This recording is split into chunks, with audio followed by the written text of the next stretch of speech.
Hello students. So I hope बच्चों आपकी preparation बहुत अच्छी चल रही होगी।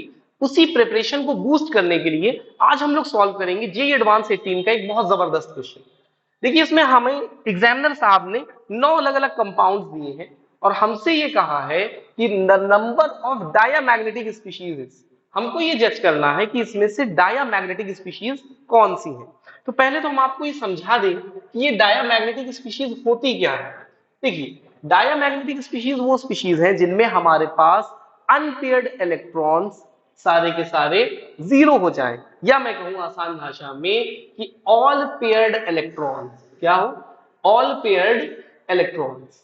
तो ऐसी स्पीशीज जिसमें सारे के सारे इलेक्ट्रॉन्स पेयर्ड होंगे उसको बच्चों हम लोग क्या कहेंगे, डायामैग्नेटिक स्पीशीज कहेंगे। ठीक है। अब इसके अलावा देखिए एक टर्म हमारे पास रहता है पैरामैग्नेटिक। पैरामैग्नेटिक से कहने का मकसद ये है कि यहां पर अनपेयर्ड इलेक्ट्रॉन्स प्रेजेंट हैं। जहां पर भी बच्चों हमारे पास अनपेयर्ड इलेक्ट्रॉन्स होंगे वहां पे हम इस टर्म यूज करते हैं पैरामैग्नेटिक। और हमारे सवाल में पूछा गया है कि भैया डायामैग्नेटिक बताइए।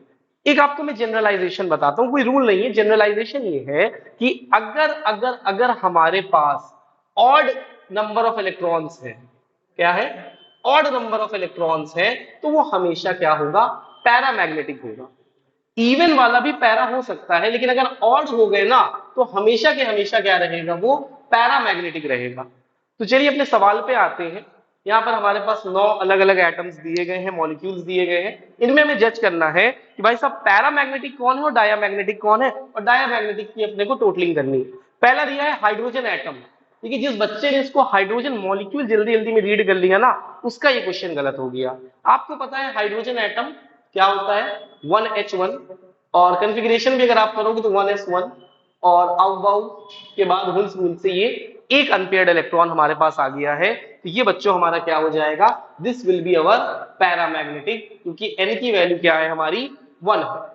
नेक्स्ट हमारे पास है NO2 का मोनोमर।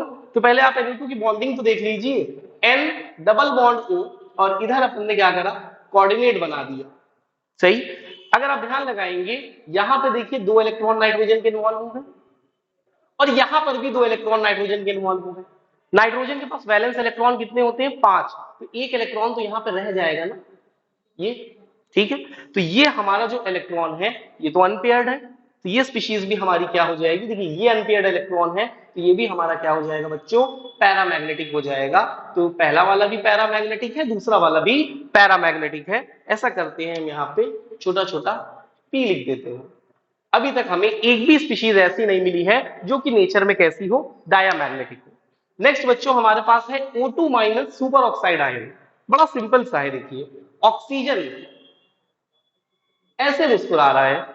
ऑक्सीजन के पास बच्चे इलेक्ट्रॉन्स कितने होते हैं, टोटल 8। 2 ऑक्सीजन है तो कितने हो गए, 8 प्लस 8 कितने आ गए भैया, 16। लेकिन एक मसला और भी है, हमारे पास ये माइनस चार्ज भी तो है। तो माइनस का मकसद क्या है कि एक इलेक्ट्रॉन और जोड़ देंगे तो 16 प्लस 1 क्या आ गया हमारे पास, 17 इलेक्ट्रॉन। 17 क्या होता है बच्चों, ऑड होता है कि नहीं। तो जैसे ही ऑड आएगा, हमने आपको क्या बताया कि क्या हो जाएगा, पैरामैग्नेटिक हो जाएगा। तो ये भी हमारा क्या हो गया, पैरामैग्नेटिक हो गया। तो पहला वाला भी पैरा, दूसरा वाला भी पैरा, और तीसरा वाला भी पैरामैग्नेटिक हो गया। नेक्स्ट हमें दिया है dimeric sulphur in vapour phase. Sulphur की बात करी जा रही है। तो यहां पर अगर आप ध्यान लगाएं तो पी ब्लॉक में ये क्वेश्चन के फॉर्म में एनसीईआरटी में दिया गया है। अगर आप ऑक्सीजन की बात करें, O2 की बात करें, तो ऑक्सीजन हमारा कैसा होता है, पैरामैग्नेटिक। बस इस पॉइंट को समझाने के लिए पूरी की पूरी मॉलिक्यूलर ऑर्बिटल थ्योरी दी गई। वैसे ही ऑक्सीजन के जस्ट नीचे हमारे पीरियोडिक टेबल में कौन होता है, सल्फर, दैट इज S2। तो ये भी कैसा होगा, सेम पैरामैग्नेटिक तो होगा। ऑक्सीजन पैरामैग्नेटिक, सल्फर भी हमारा वेपर फेस में कैसा हो जाएगा बच्चों, पैरामैग्नेटिक हो जाएगा। सही है। नेक्स्ट हमारे पास है Mn3O4। इसकी शक्ल देख लेते हैं। अगर आप इसको बनाना चाह रहे हैं ना तो ऐसे बनेगा, Mn Mn और Mn। अब देखिए ऑक्सीजन है 4, 3 मैग्नीज थे, 4 ऑक्सीजन है, तो इनके बीच में ऐसे करके मैं लगाए दे रहा हूं, ये हमारे ऑक्सीजन इस प्रकार से लगे हैं। ठीक है। अब अगर आप सेंट्रल मैग्नीज को देखेंगे तो ये है बेटा +4 ऑक्सीडेशन स्टेट में, और टर्मिनल मैग्नीज है +2 में। तो दो ही बॉन्ड बनाए हैं तो +2 और इधर 4 बॉन्ड बना लिए तो +4 हो गया। अब अगर +4 की बात करी जाए तो इलेक्ट्रॉनिक कन्फिग्रेशन आप करेंगे Mn+4, Mn क्या होता है हमारा 25 होता है और निकालना है किसमें +4 में, तो क्या हो जाएगा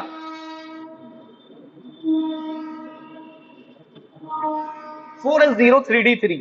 d3 को आप कैसे दिखाते हो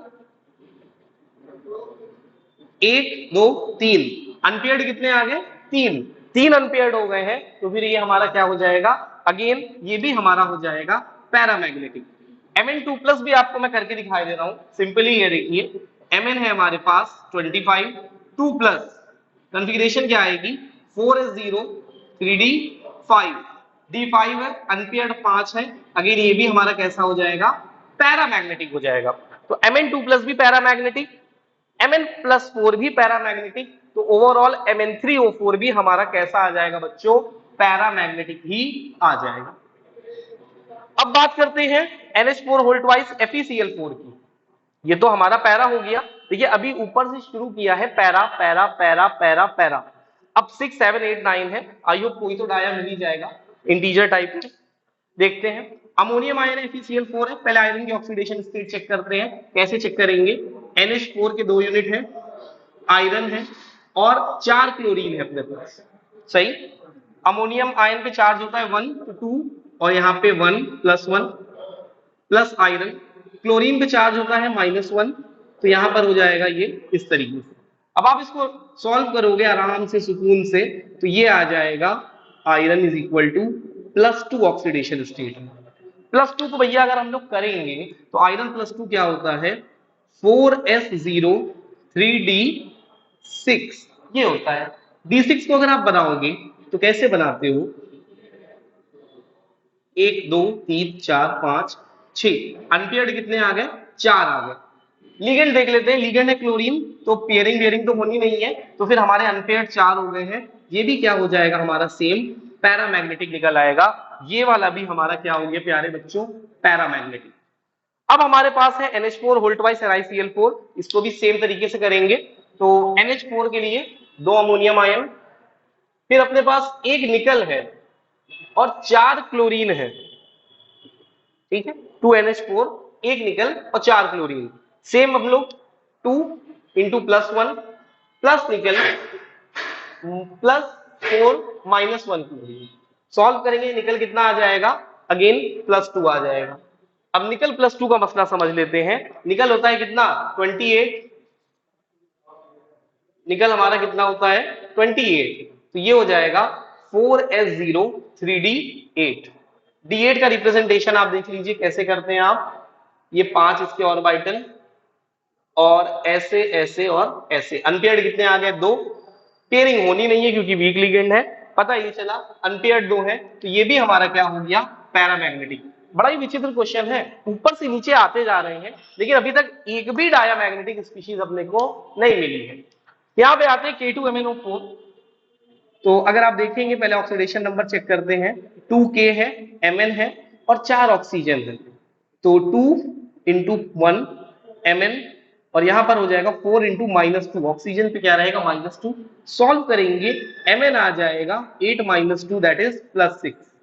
+6 में Mn की कॉन्फ़िगरेशन क्या होगी Mn25 की, ये हो जाएगा 4s0 2s से निकाल दीजिए और बचे कुछ 4 जब आप इधर से निकालेंगे तब भी डी में 1 रह जाएगा, 1 रह गया तो कैसा हो गया अगेन पैरामैग्नेटिक हो गया।